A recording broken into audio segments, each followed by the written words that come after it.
Economic indicators. Economic indicators are statistics, issued periodically by official entities, mostly governmental, that reveal the economic situation in the different sectors of a country. They're actually considered one of the most important tools in economic analysis.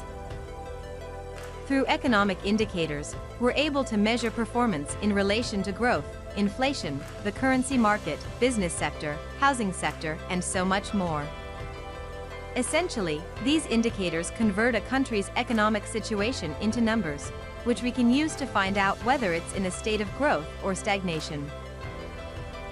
The relationship between economic indicators also tells us a lot. For example, when unemployment decreases and wages rise, that generally leads to an increase in consumer spending.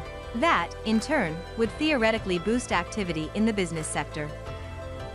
Specific indicators are also used to compare different economies and to determine which countries could have an investment advantage.